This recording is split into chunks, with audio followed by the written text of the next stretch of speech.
Hello everyone, welcome to daily classes our online YouTube channel. आज के session में हम लोग पॉलिटी के टॉप 25 क्वेश्चंस देखने वाले हैं।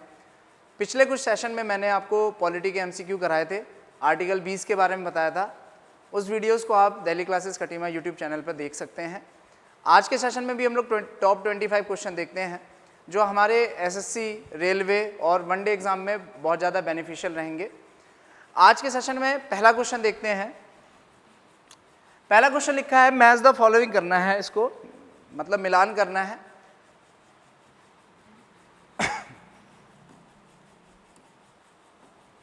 दिया हुआ है मिनर्वा मिल्स मामला, इसको मैच करना है, देखना है कि ये मैच कर रहा है या नहीं कर रहा है। मौलिक अधिकारों और निर्देशक सिद्धांतों के बीच सामंजस्य और संतुलन, केशवानंद भारती मामला संविधान की सर्वोच्चता को बताता है, या इंदिरा नेहरू गांधी मामला व्यक्ति की स्वतंत्रता और गरिमा को बताता है।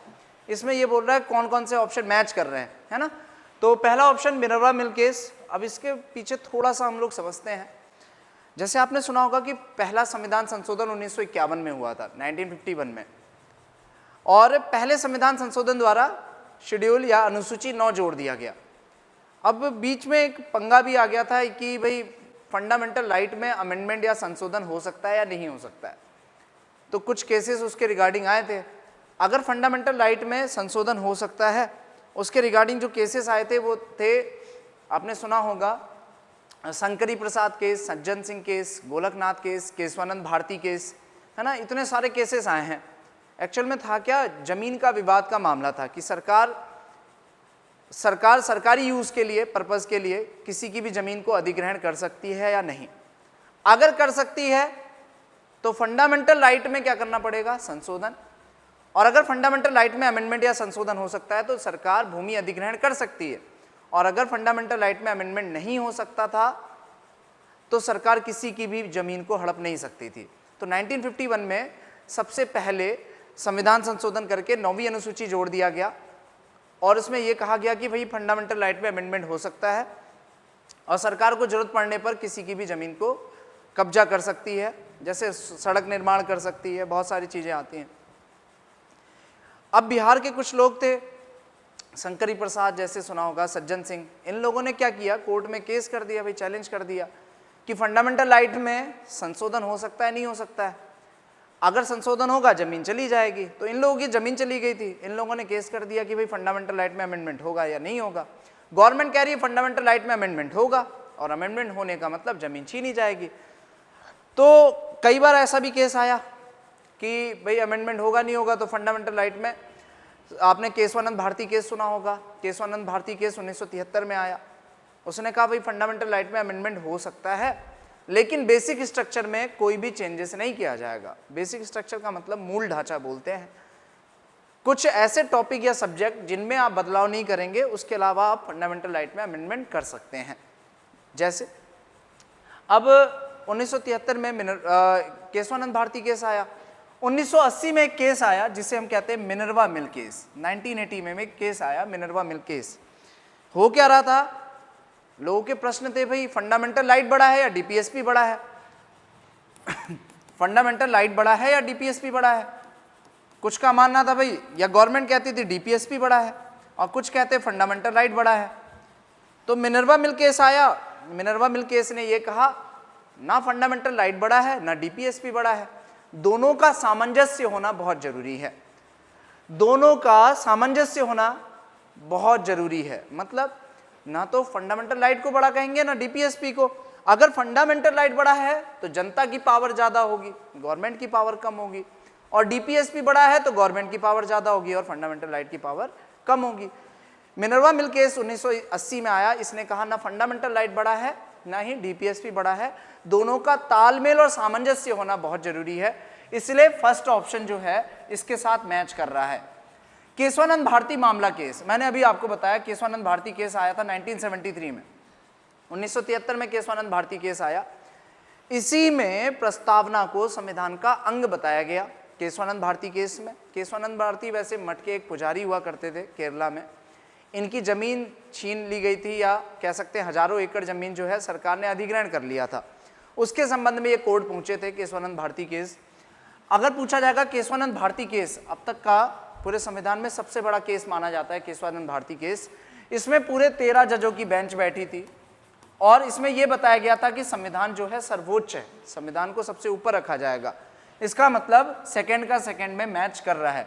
लेकिन इंदिरा नेहरू गांधी मामला व्यक्ति की स्वतंत्रता और गरिमा को बताता है, ये मैच नहीं कर रहा है। इस हिसाब से ऑप्शन मैच करना था। कौन कौन से ऑप्शन सही है? पहला भी सही है, दूसरा भी सही है। पहला और दूसरा कौन से ऑप्शन में मैच कर रहा है? चौथे में, है ना। अब हम देखते हैं दूसरा सवाल।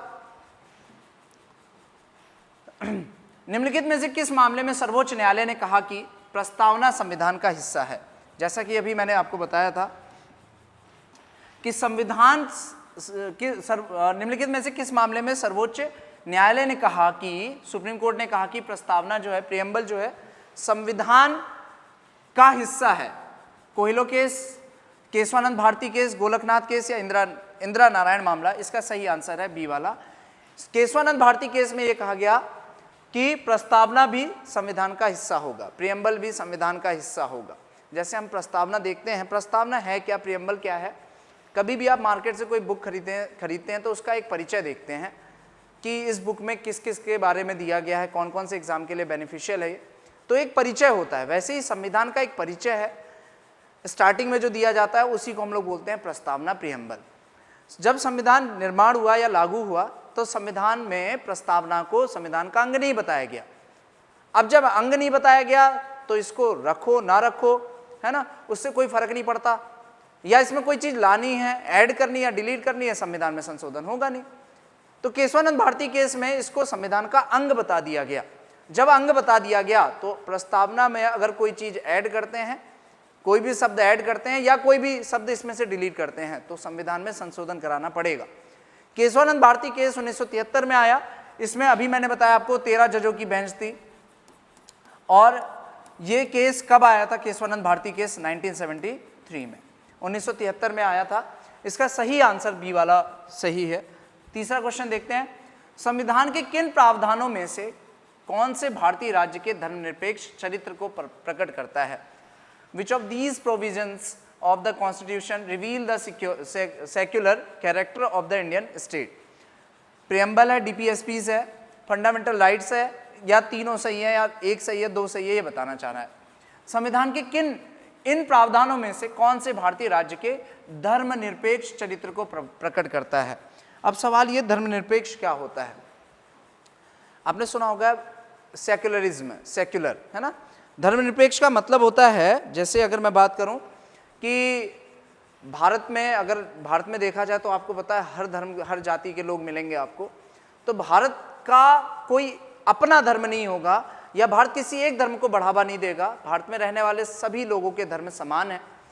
धर्मनिरपेक्ष का मतलब यही होता है, सेक्युलर का मतलब यही होता है कि यहाँ पर रहने वाले, भारत में रहने वाले सभी लोगों के धर्म जो है अपने अपने धर्म को मान सकते हैं और सारे धर्म समान है ना। तो हम सुनते भी India is a secular country. तो इसमें ये पूछ रहा है कि धर्मनिरपेक्ष को कौन कौन से टॉपिक में माना गया है कि ये दिया गया या प्रकट करते हैं? प्रस्तावना में, DPSP में, मौलिक अधिकार में। अगर मैं बात करूं प्रस्तावना की, तो अभी मैंने आपको बताया प्रस्तावना को भी संविधान का अंग बना दिया गया, है ना। आप देखते होंगे हम भारत के लोग से लाइन शुरू होती है, वो प्रस्तावना के बारे में बताता है। तो प्रस्तावना में भी धर्मनिरपेक्ष चरित्र को प्रकट करता है। DPSP आपने सुना होगा, DPSP जो आर्टिकल 36 से लेकर 51 तक है, DPSP की बात की गई है। मौलिक अधिकार जो आर्टिकल 12 से लेकर 35 तक है, इसमें बात की गई मौलिक अधिकार की। हमारे टोटल मौलिक अधिकार 6 हैं और DPSP की अगर मैं बात करूं 36 से लेकर 51 तक है। सरकार के कुछ कर्तव्य हैं, फर्ज हैं जो सरकार को अपनी प्रजा के लिए, जनता के लिए करना चाहिए। तो इसमें पूछ रहा है कहां कहां धर्मनिरपेक्ष का वर्णन है। ऑप्शन 1 और 3, 1 और 2 या उपरोक्त सभी, इसका तीसरा ऑप्शन सही होगा। तीनों जगह पे हम धर्मनिरपेक्ष की बात करते हैं, प्रियम्बल में भी, DPSPs में भी और फंडामेंटल राइट्स में भी। ठीक है, अब देखते हैं चौथा सवाल। चौथा क्वेश्चन है, इनमें से कौन सा रिट जो है सही युग्म को प्रदर्शित करता है या कौन सा युग्म को प्रदर्शित नहीं करता है? ठीक है, इसको देखते हैं। जैसे अगर मैं बात करूं, हमारे रिट की बात की जाए तो रिट को जारी करने की पावर किसके पास में है? पिछले वीडियोस में आपने देख लिया होगा, रिट जो है सुप्रीम कोर्ट भी ला सकती है और हाई कोर्ट भी ला सकती है। सुप्रीम कोर्ट आर्टिकल 32 के तहत, और 32 में भी पार्ट देखोगे तो 2, और हाई कोर्ट रिट ला सकती है आर्टिकल 226 के तहत, है ना। तो रिट की पावर सुप्रीम कोर्ट के पास है, हाई कोर्ट के पास है। टोटल कितने प्रकार की रिट होती हैं? 5 प्रकार की रिट होती हैं। रिट किस भाषा का शब्द है? लैटिन भाषा का शब्द है ना। और रिट क्या होती है पिछले वीडियो में मैंने आपको बता दिया है। रिट के बारे में अगर मैं बात करूं तो 5 टाइप की रिट होती है, तो इसमें से कह रहा है कौन सा मैच नहीं कर रहा है। हैबियस कॉर्पस, जिसे हम कहते हैं बंदी प्रत्यक्षीकरण, व्यक्ति को प्रस्तुत करना, बिल्कुल सही है। जब किसी के ऊपर हैबियस कॉर्पस लाया जाता है तो उससे ये कहा जाता है इसके शरीर को या इसके शरीर सहित इसको कोर्ट में पेश किया जाए या मजिस्ट्रेट के सामने पेश किया जाए, सशरीर प्रस्तुत करने की बात की गई है। पहला वाला बिल्कुल सही है। परमादेश, हम आदेश देते हैं, कोर्ट अपनी तरफ से आदेश या ऑर्डर दे सकता है। कोई अपने दायरे से बाहर जाके काम कर रहा है या सही तरीके से काम नहीं कर रहा है तो कोर्ट उसको सही तरह से काम करने के लिए आदेश दे सकती है, यह है परमादेश, मैंडमस। तीसरा है प्रतिषेध, प्रमाणित करना, ये बिल्कुल गलत है। अधिकार परीक्षा, क्यू वारंटो, किस अधिकार से? अगर कोई व्यक्ति अपने जिस काम के लिए उसको दायित्व दिया गया वो काम नहीं कर रहा है या दूसरा काम कर रहा है उसकी जगह पे, या वो दूसरे ही विभाग में काम कर रहा है, तो उसके ऊपर एक रिट ला सकते हैं हम लोग अधिकार परीक्षा की, किस अधिकार से आप उस जगह पे काम कर रहे हो। तो क्यू वारंटो चौथा जो है वो मैच कर रहा है। उत्प्रेषण लेख, जिसे हम सर्टियोरी कहते हैं, टू फॉरवर्ड, ये वाला बिल्कुल गलत है। पूछा है कितने ऑप्शन सही है, 2 या 3? 1, 2 और 3, कौन सा युग्म सही है? केवल 3 युग्म, इसका दूसरा ऑप्शन सही है। रिट कौन से आर्टिकल में? 32 के 2 में। नेक्स्ट सवाल देखते हैं, 5वां पूछ रहा है कौन सी सूची सही सुमेलित है, मतलब कौन सा सब्जेक्ट किससे मैच कर रहा है, ये पूछना चाह रहा है। अब जैसे मैं बात करूं, इसमें एग्रीकल्चर लिखा है, एग्रीकल्चर मतलब कृषि। क्या कृषि कॉन्करेंट लिस्ट का विषय है? नहीं है, बिल्कुल नहीं है। एग्रीकल्चर जो है वो राज्य सूची का विषय है, कृषि जो है स्टेट लिस्ट का सब्जेक्ट है, राज्य सूची का विषय है। अब दूसरा दिया है इसने मत्स्य पालन, है ना, फिशरीज कह सकते हैं, मछली पालन जिसे कहते हैं, राज्य सूची का विषय है, ये बिल्कुल सही है। तीसरा बोला कृषि आय पर कर, ये संघ सूची का विषय नहीं है। कृषि आय पर कर का मतलब होता है जैसे जमीन है, जमीन पर आपसे क्या लिया जा रहा है? टैक्स लिया जा रहा है, तो इस पर कानून बनाने का अधिकार संघ सूची, ये वाला बिल्कुल मैच नहीं कर रहा है। अब सवाल ये जो शक्तियों का बंटवारा है, डिवीजन ऑफ पावर, कौन से अनुसूची में है? शक्तियों का बंटवारा जो है वो कौन से अनुसूची में है? शेड्यूल की मैं बात करूं, अनुसूची 7 में है। डिवीजन मतलब पावर का डिवीजन कह सकते हो आप, कौन से अनुसूची में है? तो अनुसूची 7 में है। 3 तरह की लिस्ट है एक्चुअल में, तो स्टेट लिस्ट है ना, यूनियन लिस्ट है और कॉन्करेंट लिस्ट है। इसमें कौन किस सब्जेक्ट पे कानून बनाएगा, इसी को बांट दिया गया है 3 तरह की लिस्ट में। पिछली वीडियो में मैंने पढ़ा दिया है इसको। और अगर मैं बात करूं, अनुसूची 7 में शक्तियों का बंटवारा किया गया है, और कुछ ऐसे सब्जेक्ट हैं जिनको ना यूनियन में रखा गया है ना स्टेट में, और ना ही उसको कॉन्करेंट में रखा गया है, उसको रेसिडुअल लिस्ट में रखते हैं, अपशिष्ट सूची में, है ना। जैसे अगर मैं बात करूं मत्स्य पालन, राज्य सूची का विषय, ये बिल्कुल सही मैच कर रहा है। कृषि जो है समवर्ती सूची का नहीं है, तो इसमें पूछ रहा है कौन सा ऑप्शन मैच कर रहा है?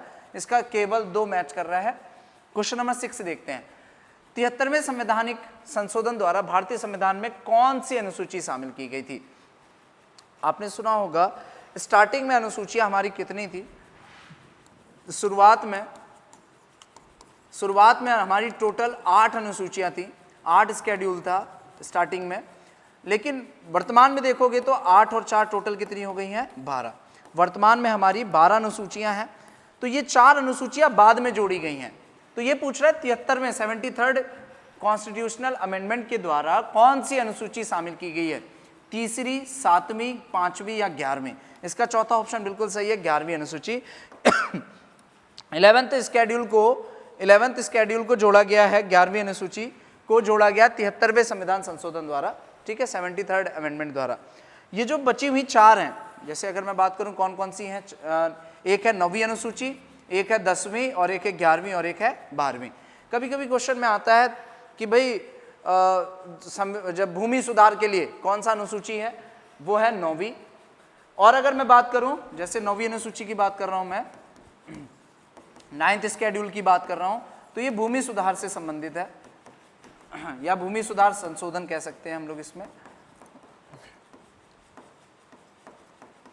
और अगर मैं बात करूं 10वीं अनुसूची, 10th स्केड्यूल, इसमें बात की जाती है, आपने सुना होगा दल बदल कानून। दल बदल कानून। 11वीं अनुसूची की मैं बात करूं, 11वें स्केड्यूल की मैं बात करूं तो पंचायत से संबंधित है। और अगर मैं 12वीं अनुसूची की बात करूं तो ये है नगर पालिका या नगर निगम से संबंधित है ना, नगर पालिका या नगर निगम से, म्यूनसिपैलिटीज से संबंधित है। दल बदल कानून है ना, द से दल, द से 10, याद कर लीजिए 10वीं अनुसूची में दल बदल कानून है।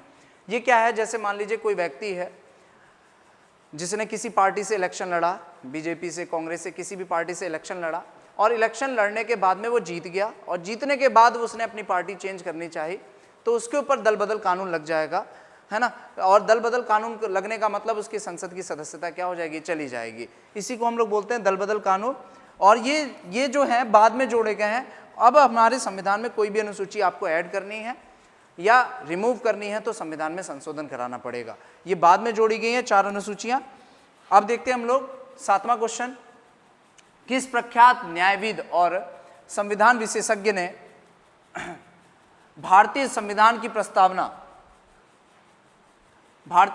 प्रस्तावना को संविधान का परिचय पत्र कहा, identity card of the constitution. ये स्टेटमेंट किसने कहा है, ये क्वेश्चन है।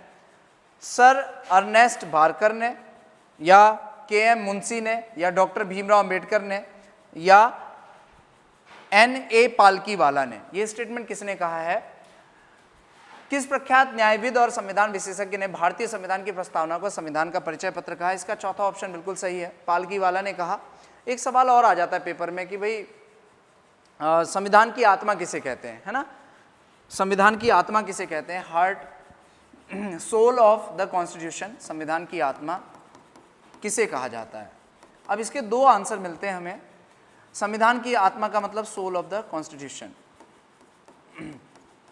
Soul of the constitution. अब ये किसे कहा जाता है संविधान की आत्मा? तो डॉक्टर भीमराव अंबेडकर के अनुसार आर्टिकल 32 को संविधान की आत्मा कहा जाता है, according to doctor Bhimrao Ambedkar, BR Ambedkar कह सकते हैं। और अगर मैं बात करूं और किसको संविधान की आत्मा कहा जाता है, तो प्रस्तावना को भी, प्रियम्बल को भी, प्रस्तावना को भी या प्रियम्बल को भी संविधान की आत्मा कहा जाता है, संविधान की आत्मा कहा जाता है। अब स्टेटमेंट ये किसका है कि संविधान की आत्मा है? एक भार्गव करके हैं, ठाकुरदास भार्गव, इन्होंने प्रस्तावना को संविधान की आत्मा कहा, और according to doctor BR Ambedkar article 32 को क्या कहा जाता है? संविधान की आत्मा। अब क्वेश्चन क्या पूछा है इसने कि संविधान का परिचय पत्र, आइडेंटिटी कार्ड किसने कहा था? N.A. पालकीवाला ने। नेक्स्ट क्वेश्चन देखते हैं 8वां क्वेश्चन ये कह रहा है संविधान का कौन सा अनुच्छेद, संविधान का कौन सा आर्टिकल मुख्यमंत्री के कर्तव्यों को परिभाषित करता है? अब मुख्यमंत्री के कर्तव्यों की बात की गई है यहाँ पे कौन सा ऐसा आर्टिकल है? मतलब आपको पता होना चाहिए भारत के जैसे 28 राज्य हैं तो 28 राज्यों में CM होंगे ही होंगे, है ना। 28 राज्य हैं तो 28 CM होंगे ही होंगे, और 2 यूनियन टेरिटरी ऐसी हैं जहां पर क्या है? CM है। तो CM की नियुक्ति कौन करता है? क्या CM को डायरेक्ट जनता वोट देकर चुनती है? तो नहीं, CM को चुनने के लिए इनडायरेक्ट इलेक्शन कह सकते हैं हम लोग, जनता के द्वारा विधायकों का चुनाव होता है या विधान परिषद के मेंबर्स का चुनाव होता है। उन लोगों में से एक को अपने में से मुखिया चुन लिया जाता है, जिसे हम CM कह सकते हैं। 28 राज्यों में CM तो हैं, और 2 केंद्र शासित प्रदेश जैसे दिल्ली और पुडुचेरी, वहां पर भी CM का अपॉइंटमेंट किया गया है। CM की नियुक्ति राज्यपाल करता है, जब उसको शपथ दिलाने की बात आती तो भी राज्यपाल, नियुक्ति भी राज्यपाल करता है। सवाल यह आया है कि मुख्यमंत्री के क्या कर्तव्य हैं, फर्ज क्या है, कर्तव्य क्या है, ऐसा किस आर्टिकल में मेंशन है? चौथा अनुच्छेद 167। नेक्स्ट सवाल देखते हैं 9वां, सार्वभौमिक वयस्क मताधिकार विचार निम्न में से किस पर आधारित है? सार्वभौमिक वयस्क मताधिकार, अब ये है क्या, इसको समझते हैं हम लोग। जैसे अगर मैं बात करूं सार्वभौमिक वयस्क मताधिकार की, आज आपने सुना होगा कि हमें वोट देने की जो एज है, मिनिमम एज, कोई भी वोट अगर देना चाहता है तो उसकी मिनिमम एज होनी चाहिए, मिनिमम एज उसकी होनी चाहिए 18 वर्ष। लेकिन पहले ये एज जो थी मिनिमम 21 वर्ष थी। कोई भी व्यक्ति अगर वोट देना चाहता है, भारत का नागरिक है, तो उसके लिए मिनिमम एज 21 वर्ष का प्रावधान था। अब इसके लिए 18 वर्ष कर दिया गया है। तो ये क्वेश्चन पूछ रहा है कि अगर कोई भी व्यक्ति वोट देना चाहता है तो इसमें से किस पर आधारित है ये पूछना चाह रहा है, समानता पर, अखंडता पर, संप्रभुता पर या एकता पर। इसका सही आंसर होना चाहिए समानता पर, है ना। और पहला ऑप्शन बिल्कुल सही है, केवल एक, समानता की बात होती है। नेक्स्ट सवाल है, निम्न में से किस भाषा को 1967 में संविधान के द्वारा 8वीं अनुसूची में शामिल किया गया, 8th शेड्यूल में जोड़ा गया है, ये पूछना चाह रहा है इसमें। देखते हैं इसको। अगर मैं बात करूं निम्न में से किस भाषा को 1967 में संविधान संशोधन के द्वारा 8वीं अनुसूची में जोड़ा गया। आपको पता होगा, मैंने बताया था लास्ट क्लास में कि हमारे संविधान में मूल रूप से 14 भाषाएं थी। शुरुआती दौर में हमने 14 भाषाएं जोड़ी थी या रखी थी। 14 के बाद एक और जुड़ गई थी, सिंधी जुड़ी थी, 14 + 1 टोटल हो गई 15। एक जो जुड़ी थी वो कौन सी भाषा थी, सिंधी। फिर 15 के बाद में हमने 3 और भाषाएं देखी, 15 के बाद 3 जोड़ी गई और टोटल हो गई 18। 18 के बाद में 4 और जोड़ी गई, 18 और 4 टोटल आज कितनी हो गई है, 22, है ना। ट्रिक भी बताई थी मैंने कैसे याद करना है इसको। तो ये पूछ रहा है 1967 के अमेंडमेंट में कौन सी भाषा को 8वीं अनुसूची में रखा गया है। इसका सही आंसर होगा सिंधी, है ना। सिंधी को रखा गया है। सिंधी के बाद 3 और रखे गए थे, मैंने बताया था। नमक इसका कोड है, नेपाली, मणिपुरी और कोकड़ी, ठीक है। 3 और जोड़ दी गई। 4 में बोडमास एक ट्रिक है, बोडमास से याद कर सकते हैं, बोडो, डोंगरी, मैथिली और संथाली, ये 4 जोड़ी गई है। आज के टाइम में 22 भाषाओं को मान्यता है, लेकिन इंग्लिश को इसमें मान्यता नहीं दी गई है। नेक्स्ट सवाल है, संविधान अधिनियम में किस संशोधन के तहत शैक्षणिक संस्थानों में ओबीसी के लिए आरक्षण दिया गया है। आपने सुना होगा शैक्षणिक संस्थानों में आरक्षण, एससी और एसटी को तो शुरू से ही आरक्षण मिला था कि शिक्षण संस्थान जैसे कॉलेज, यूनिवर्सिटी, इन सब में इनको मतलब एडमिशन पे एक तरह से रिजर्वेशन या आरक्षण दिया जाएगा, इनके लिए सीटें आरक्षित होंगी। नौकरी में तो है ही है एससी एसटी को आरक्षण, लेकिन शैक्षणिक संस्थानों में एडमिशन लेने पर इनको आरक्षण दिया जाएगा। लेकिन ओबीसी को भी आरक्षण दिया गया है। पूछा गया है कौन से संविधान संशोधन द्वारा, 94th, 95th या 93rd। इसका तीसरा वाला ऑप्शन बिल्कुल सही है। शैक्षणिक संस्थानों में ओबीसी को भी आरक्षण दिया गया है ना। और ये कौन से संविधान संशोधन द्वारा, 93rd या 93वां संविधान संशोधन। नेक्स्ट सवाल देखते हैं, 12वां क्वेश्चन कहता है, भारत के संविधान का कौन सा अनुच्छेद घोषणा करता है या घोषित करता है कि सर्वोच्च न्यायालय की सीट दिल्ली में है। आपको सभी को पता होगा, सबसे पहले जब सुप्रीम कोर्ट बना था 1773 में, रेगुलेटिंग एक्ट आया था वॉरेन हेस्टिंग्स के समय में। 1773 में गवर्नर जनरल जो हुआ करता था वो था वॉरेन हेस्टिंग्स। इसके समय में आया था एक एक्ट, और वॉरेन हेस्टिंग्स ने क्या किया था, कलकत्ता में 1774 में, एक्ट पूछेगा तो 73 और वर्ष पूछेगा कौन से ईयर में एस्टेब्लिश किया गया, तो 1774 में वॉरेन हेस्टिंग्स के द्वारा कलकत्ता में सुप्रीम कोर्ट की स्थापना की गई। उस समय हमारा संविधान बना नहीं था 1773 में। फिर एक फेडरल कोर्ट की स्थापना की गई 1 अक्टूबर 1937 को। फेडरल कोर्ट, जिसे हिंदी में संघीय न्यायालय कहते हैं, इसकी स्थापना कहाँ की गई, दिल्ली में। फेडरल कोर्ट की स्थापना दिल्ली में की गई, दिल्ली में की गई। फिर अब ये पूछ रहा है कौन से आर्टिकल के तहत आज जो हमारा सुप्रीम कोर्ट है, दिल्ली में बना है, इसकी स्थापना की गई थी 28 जनवरी 1950 को। और कहाँ इसकी स्थापना की गई है, दिल्ली में। पूछ रहा है कौन से आर्टिकल के तहत ये कहा गया कि जो हमारा सुप्रीम कोर्ट होगा उसकी सीट दिल्ली में है। इसका सही आंसर ए ऑप्शन सही है। और सुप्रीम कोर्ट की स्थापना पूछेगा तो आर्टिकल 124 की एस्टेब्लिशमेंट ऑफ सुप्रीम कोर्ट की स्थापना आर्टिकल 124 में है, और ये पूछा है 130 के तहत। नेक्स्ट सवाल है, भारत के संविधान का कौन सा आर्टिकल केंद्र शासित प्रदेशों के प्रशासन से संबंधित है। जैसे आपको पता है कि भारत के जो राज्य हैं या क्षेत्र हैं उनको 2 भागों में बांटा गया है। एक तरफ हम कहते हैं राज्य, है ना, स्टेट कह सकते हैं, और एक तरफ यूटी मतलब होता है केंद्र शासित प्रदेश, यूनियन टेरिटरी, है ना। राज्य की मैं बात करूं तो राज्यों में आपको पता है सीएम भी होते हैं, साथ के साथ गवर्नर भी होते हैं, और विधानसभा की सीटें भी होती हैं। यूटी में हम जनरली क्या देखते हैं, एलजी, है ना, लेफ्टिनेंट गवर्नर या कमिश्नर। लेकिन 2 यूटी ऐसी हैं, दिल्ली और पुडुचेरी, जहां पर आप देखोगे वहां सीएम भी हैं और साथ के साथ गवर्नर भी हैं, है ना। वहां सीएम भी है और गवर्नर भी हैं। जैसे दिल्ली में आपको पता है इस समय सीएम है अरविंद केजरीवाल, यहाँ पे सीएम भी हैं और गवर्नर भी हैं। बाकी जो आप यूटी देखेंगे, टोटल अगर मैं बात करूं, जैसे 28 राज्य हैं हमारे, 28 राज्यों में आपको सीएम भी दिखाई देंगे और गवर्नर भी दिखाई देंगे, है ना। और यूटी की मैं बात करूं तो यूटी में 2 यूटी ऐसी हैं, यूनियन टेरिटरी दिल्ली और पुडुचेरी, जहां पर आपको सीएम और गवर्नर दिखाई देंगे। बाकी जो यूटी हैं उस जगह पे आपको एलजी या कमिश्नर दिखाई देगा। जैसे पुडुचेरी यहाँ पे सीएम भी है, गवर्नर भी है। लेकिन मैं बात करूं चंडीगढ़ की, तो चंडीगढ़ में वहाँ पे कमिश्नर कहलाते हैं, है ना। और यूटी में डायरेक्ट जो शासन होता है ना वो केंद्र का होता है। लेकिन दिल्ली और पुडुचेरी में थोड़ा एक्सेप्शन है, वहाँ कुछ पावर सीएम को भी दी गई है और कुछ पावर एलजी के या गवर्नर के हाथों में होती है। क्वेश्चन ये पूछा है, निम्न में से कौन सा आर्टिकल केंद्र शासित प्रदेशों के प्रशासन से संबंधित है? इसका आर्टिकल कौन सा सही होगा? 239, 239। नेक्स्ट सवाल देखते हैं, 14वां क्वेश्चन। 14वां क्वेश्चन क्या कहता है हमारा? आर्टिकल 243 का सी किससे रिलेट करता है? पहली बात तो आर्टिकल 243 का ए से लेकर ओ तक, है ना। आर्टिकल 243 का ए से लेकर ओ तक किसकी बात की गई है? पंचायत की, पंचायतों के संबंध में बात की गई है। इसी में आप ग्राम सभा की डेफिनेशन पढ़ेंगे। और कहाँ पंचायत की बात की गई है? आर्टिकल 40 में भी है पंचायत का गठन। और किस शेड्यूल में, अनुसूची में है? तो आपको पता होना चाहिए यह अनुसूची 11 में भी है। पंचायत का वर्णन अनुसूची 11 में भी है, पंचायत आर्टिकल 40 में भी है और आर्टिकल 243 के ए से लेकर ओ तक है ना। पंचायत की बात की गई है। पूछा है 243 का सी इनमें से क्या कहता है? ए बी सी डी ऐसे करके सी किसकी बात करता है? ग्राम सभा की? नहीं।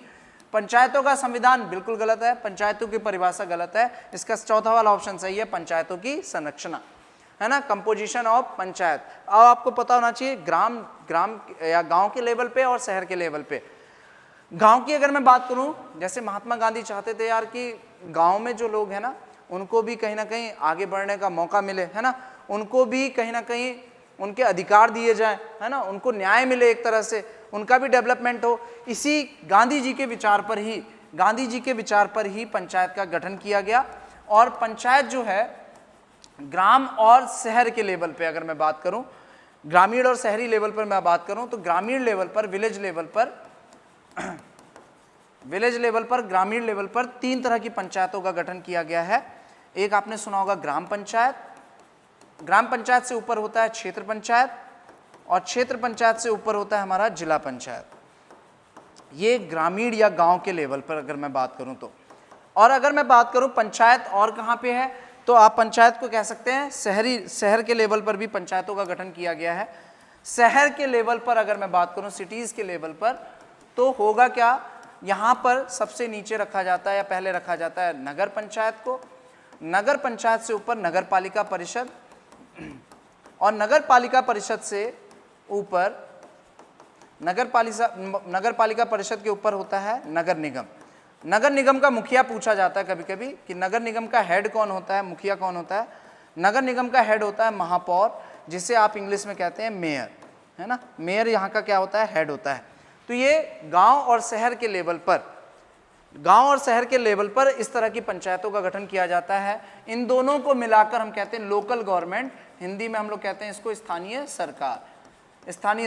तो स्थानीय सरकार का गठन किया गया है 2 लेवल पर, एक ग्रामीण मतलब विलेज लेवल पर और एक शहर के लेवल पर। इस तरह से इसको बांटा गया है। जैसे ग्राम पंचायत का आपसे पूछेगा मुखिया कौन होता है, ग्राम पंचायत का जो हेड होता है, मुखिया होता है, वो होता है गांव का प्रधान, हेड होता है जो प्रधान होता है। और आपको पता होना चाहिए ग्राम पंचायत का चुनाव लड़ने के लिए मिनिमम एज चाहिए 21 वर्ष, है ना। मिनिमम एज चाहिए 21 वर्ष। 21 वर्ष होने पर ही आप इलेक्शन लड़ सकते हैं। क्वेश्चन क्या था यहाँ पे, ये क्वेश्चन पूछा था इसमें से कौन सा डेफिनेशन सही है 243 के सी के तहत पंचायतों की संरचना। अब देखते हैं हम लोग 15वां क्वेश्चन। भारत के संविधान के किस अनुच्छेद के तहत पंचायतों की अवधि का प्रावधान है? जैसे हम लोगों को ये पता है कि पंचायत एक बार जो गठन की जाती है वो जनरली 5 साल के लिए होती है। मतलब ग्राम पंचायत हो, क्षेत्र पंचायत हो या जिला पंचायत हो, उसका मुखिया जनरली 5 साल के लिए चुना जाता है ना। तो ऐसा पूछ रहा है कौन से आर्टिकल में, 243 के डी में, ई में, एफ में या जी में? इसका सही आंसर है दूसरा ऑप्शन, आर्टिकल 243 के ई में। पंचायतों का जो ड्यूरेशन होता है, कार्यकाल होता है, जैसे सरपंच जिसे कह सकते हो, ग्राम प्रधान को ही सरपंच के नाम से भी जानते हैं, मुखिया के नाम से भी जानते हैं। उनका जनरली कार्यकाल जो होता है वो 5 साल होता है। नगर निगम का महापौर जो होता है, मेयर होता है, उसके भी जनरली कार्यकाल 5 साल होता है। वही पूछ रहा है उसके कार्यकाल का वर्णन कौन से आर्टिकल में? इसका दूसरा ऑप्शन बिल्कुल सही है ना, 243 के ई में। नेक्स्ट सवाल है, भारतीय संविधान में कौन सा प्रावधान नागरिकों के को अदालत में जाने की अनुमति देता है यदि वे मानते हैं कि उनके किसी भी मौलिक अधिकार का राज्य द्वारा उल्लंघन किया गया है। देखो, राज्य की दो डेफिनेशन होती हैं। एक राज्य हम पढ़ेंगे आर्टिकल 12 में, है ना, एक आर्टिकल है 12 जिसमें हम राज्य की डेफिनेशन पढ़ेंगे, और एक आर्टिकल, एक तो स्टेट वाला राज्य जैसे उत्तराखंड, यूपी, बिहार, ये अलग राज्य हैं। आर्टिकल 12 में राज्य की डेफिनेशन कुछ और है। शॉर्ट में समझना है तो आप ऐसे समझ सकते हैं, सरकार किसी भी संस्थान को या किसी भी कॉलेज, यूनिवर्सिटी, संस्थान को फंड देती है, या वहाँ पर सरकार उनके किसी भी पद के व्यक्तियों की नियुक्ति करती है। कोई भी सरकारी नौकरी में है, जैसे बस का कंडक्टर हो गया, है ना, लेखपाल पटवारी हो गया, ये सारे के सारे राज्य के अंतर्गत आएंगे। फंडामेंटल राइट का अगर कोई उल्लंघन करता है और वो राज्य की डेफिनेशन के अंतर्गत आता है तो उसके खिलाफ आप कोर्ट में जाके चैलेंज कर सकते हैं। लेकिन किसी निजी व्यक्ति या प्राइवेट व्यक्ति द्वारा फंडामेंटल राइट आपसे छीना जाता है तो आप उस व्यक्ति के खिलाफ में कोर्ट में चैलेंज नहीं कर सकते। जब मैंने बताया ना, सरकारी सारे विभाग, सरकारी सारे कर्मचारी या सरकारी सारे विभाग राज्य के डेफिनेशन के अंतर्गत आएंगे।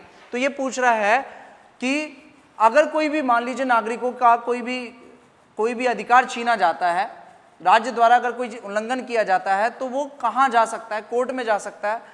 ऐसा किस पावर में या किस आर्टिकल में कहा गया है? तो संवैधानिक उपचार का अधिकार, राइट टू कॉन्स्टिट्यूशनल रेमेडीज, जो किस आर्टिकल में है? आर्टिकल 32।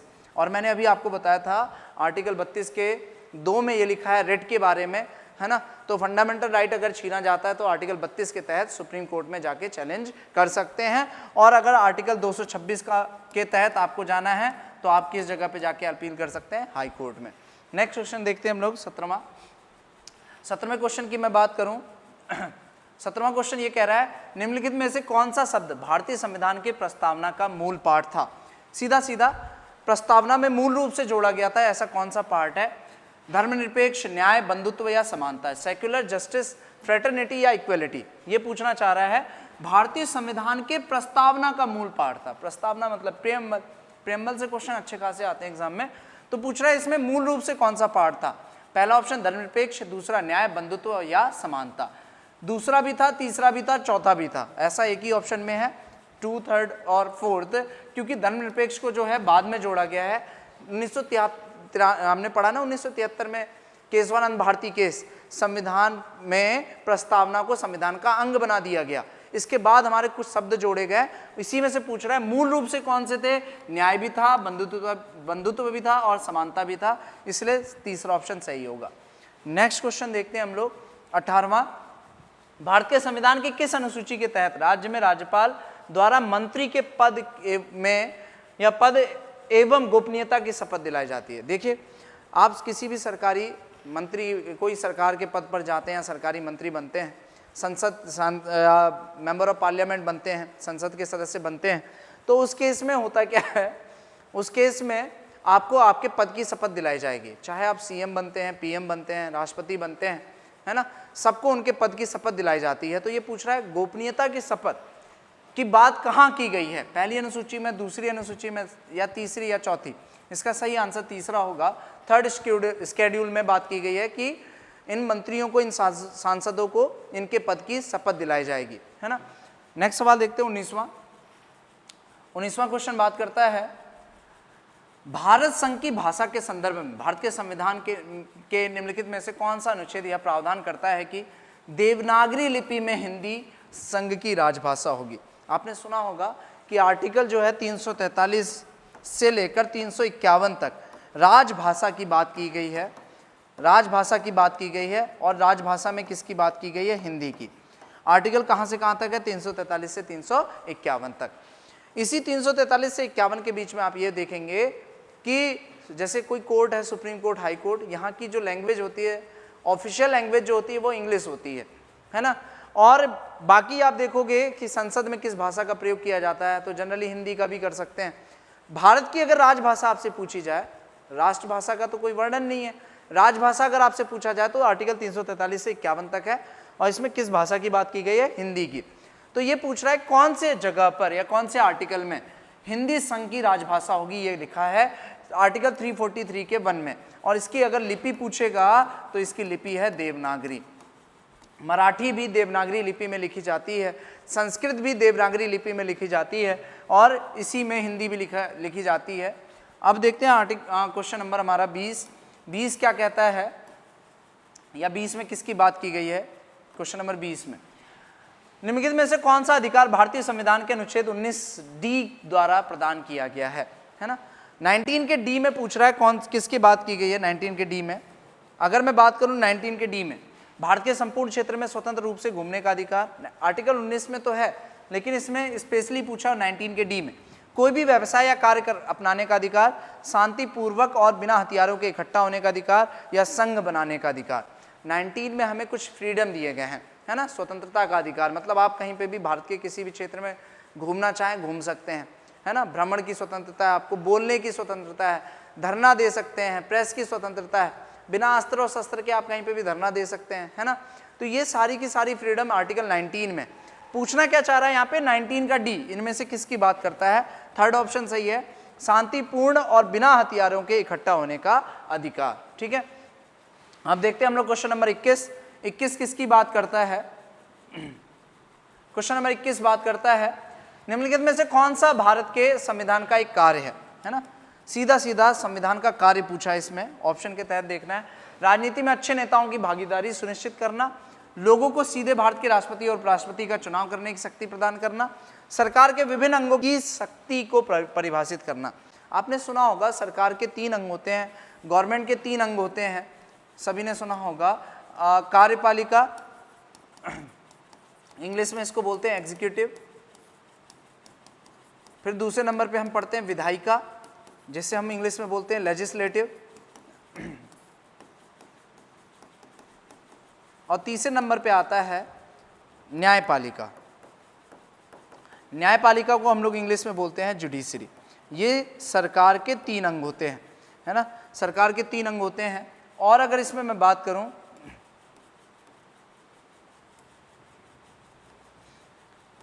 कि कार्यपालिका का काम क्या है, कार्यपालिका नियम को क्या करती है, लागू करती है। विधायिका किसी भी कानून को बनाती है। संसद किसके अंदर आएगा, संसद आएगा विधायिका के अंदर। और कोई भी जो कानून बनकर तैयार हुआ है वो सही है गलत है, उसकी जांच करने का काम किसका है, न्यायपालिका का या जुडिशरी का। क्वेश्चन क्या पूछा है इसमें कि कौन सा भारत के संविधान का एक कार्य है, तो सरकार के विभिन्न अंगों की शक्तियों को परिभाषित करना। सबके काम इनमें से अलग अलग हैं, कोई किसी के मामले में इंटरफेयर नहीं करेगा। और आर्टिकल 50 में आप पढ़ते हैं कार्यपालिका और न्यायपालिका को दोनों को क्या कर दिया गया है, अलग कर दिया गया है, या दोनों की शक्तियां बिल्कुल अलग हैं। नेक्स्ट सवाल देखते हैं 22वां क्वेश्चन। 22वें क्वेश्चन की अगर मैं बात करूं, इसमें बोला है भारतीय संविधान के अनुच्छेद 19 के अंतर्गत निम्नलिखित में से कौन सा स्वतंत्रता के अधिकार के प्रत्याभूत नहीं है, है ना, ये पूछा गया है। मतलब आर्टिकल 19 में इसमें से क्या नहीं है, है ना, 19 के कौन से, इसमें से कौन सा पार्ट नहीं है। भारत के संपूर्ण क्षेत्र में स्वतंत्रता से संचालन करने का अधिकार, ये बिल्कुल सही है। वाक तथा अभिव्यक्ति का अधिकार, freedom of speech and expression, ये वाला भी सही है, ये वाला भी सही है, आर्टिकल 19 में ये पावर है। बलाश्रम से मुक्ति, freedom of from forced labour, ये वाला आर्टिकल 19 में तो नहीं है ना, आर्टिकल 19 में नहीं है। चौथा है भारत क्षेत्र के किसी भी भाग में आवास तथा बसने की स्वतंत्रता। आर्टिकल 19 हमें इन तीनों पावर को देता है, लेकिन आर्टिकल 23 और 24 में आप पढ़ेंगे शोषण के विरुद्ध अधिकार, जिसमें से आर्टिकल 23 में बात की गई है बलाश्रम से मुक्ति। मतलब आप छोटे छोटे बच्चों से काम नहीं करा सकते जबरदस्ती, 14 वर्ष से कम आयु के बच्चों से आप जबरदस्ती काम नहीं करा सकते, या किसी भी व्यक्ति से आप जबरदस्ती काम नहीं करा सकते, ऐसा मेंशन है आर्टिकल 23 में, बलाश्रम से मुक्ति। नेक्स्ट सवाल देखते हैं क्वेश्चन नंबर 23। क्वेश्चन नंबर 23 किसकी बात करता है, भारत के संविधान की 12वीं अनुसूची में कितने विषय हैं। जैसे पहला सवाल यह है कि 12वीं अनुसूची है किससे संबंधित, 12th शेड्यूल संबंधित किससे है, तो मैंने आपको बताया था नगर पालिका से, म्युनिसिपैलिटीज से संबंधित है, नगर पालिका परिषद या नगर पालिका संबंधित है 12वीं अनुसूची। अब नगर पालिका को कितने विषय पर कानून बनाने का अधिकार है, 18 विषय पर कानून बनाने का अधिकार है। जैसे पंचायत को 29 विषय पर कानून बनाने का अधिकार है, 29 सब्जेक्ट पर कानून बनाने का अधिकार है, वैसे नगर पालिका को 18 विषय पर कानून बनाने का अधिकार है। तो इसने पूछा है 12वीं अनुसूची में नगर पालिका का वर्णन है और कितने विषय पर कानून बनाने का अधिकार है। इसका राइट आंसर है 18 है ना। 24वां क्वेश्चन देखते हैं हम लोग। 24वें क्वेश्चन में किसकी बात की गई है? वर्नाक्युलर प्रेस एक्ट कौन से वर्ष में पारित हुआ था? इसका सही आंसर होना चाहिए 1878, 1878 में। अब सवाल ये, वर्नाक्युलर प्रेस एक्ट होता क्या है ना? हुआ क्या था, जैसे भारतीय कोई भी न्यूज़पेपर छापता था तो उसमें अंग्रेजों के बारे में लिख देता था, अंग्रेजों का विरोध करते थे, है ना, और अंग्रेजों की जितनी भी खराब पॉलिसीज हुआ करती थी तो हम न्यूज़पेपर के माध्यम से छापते थे। अंग्रेज इस बात से चिढ़ जाते थे कि भाई हमारे खिलाफ में हमारे खिलाफ में छाप रहे हो, तो अंग्रेज उन न्यूज़पेपर को बंद करा दिया करते थे। वर्नाक्युलर प्रेस एक्ट यही था कि अगर कोई भी व्यक्ति अगर अंग्रेजों के खिलाफ में कुछ भी लिखता है या देशद्रोह के बारे में कुछ लिखता है तो उस केस में उसके न्यूज़पेपर पर प्रतिबंध लगा दिया जाएगा। कौन से एक्ट के तहत? वर्नाक्युलर प्रेस एक्ट के तहत। इसको लाया किसने था अगर पूछेगा तो एक नाम सुनेंगे आप, लिटन का। वर्नाक्युलर प्रेस एक्ट किसके द्वारा लाया गया था? लिटन के द्वारा। 1882 में, 1882 में इस वर्नाक्युलर प्रेस एक्ट को समाप्त कर दिया गया था लॉर्ड रिपन के द्वारा, है ना। इसका क्वेश्चन का सही आंसर होगा 1878। लास्ट क्वेश्चन है आज का, 25वां सवाल देखते हैं। 25वें क्वेश्चन में बात की गई है, निम्न में से कौन सा आर्टिकल 51A के तहत फंडामेंटल ड्यूटीज में नहीं आता? जैसे आपने सुना है फंडामेंटल राइट जो हमें मिलना ही मिलना है, अगर नहीं मिलता है तो हम उसके खिलाफ में हाई कोर्ट या सुप्रीम कोर्ट में अपील कर सकते हैं। फिर हम दूसरा पढ़ते हैं डीपीएसपी, जो सरकार के कुछ कर्तव्य हैं हमें, कि सरकार अपनी द्वारा अपने योजनाएं चलाएं, सरकार जनता के भलाई के लिए बहुत सारे कार्यक्रम चला सकती है ना, वेलफेयर स्टेट की बात की जाती है। अब नागरिकों के या जनता के क्या कर्तव्य हैं, यही लिखा गया है फंडामेंटल ड्यूटीज में। फंडामेंटल ड्यूटीज मतलब मौलिक कर्तव्य जिनकी संख्या टोटल है 11। पहले हम लोग 10 फंडामेंटल ड्यूटीज पढ़ते थे, इस समय 11 हो चुकी हैं। 11वां जो आपने सुना होगा, शिक्षा से संबंधित बात की गई है कि माँ बाप अपने या जो भी गार्जियन है अपने बच्चों को शिक्षा के लिए स्कूल जरूर भेजें। ये एक मौलिक कर्तव्य है जो 11वां मौलिक कर्तव्य के नाम से जाना जाता है। तो इसमें से पूछा इनमें से कौन सा फंडामेंटल ड्यूटीज के अंदर नहीं आता? 11 के अंदर नहीं आता। टू पे टैक्सेस, करों का भुगतान करना, टू डिफेंड द कंट्री, है ना, देश की रक्षा करना, सार्वजनिक संपत्ति को सुरक्षित करना, ये सब तो आते हैं। वैज्ञानिक दृष्टिकोण का विकास करना, ये भी आता है। पूछा है इसके अंदर कौन सा नहीं आता है? टू पे टैक्सेस वाला सही ऑप्शन है ए ऑप्शन।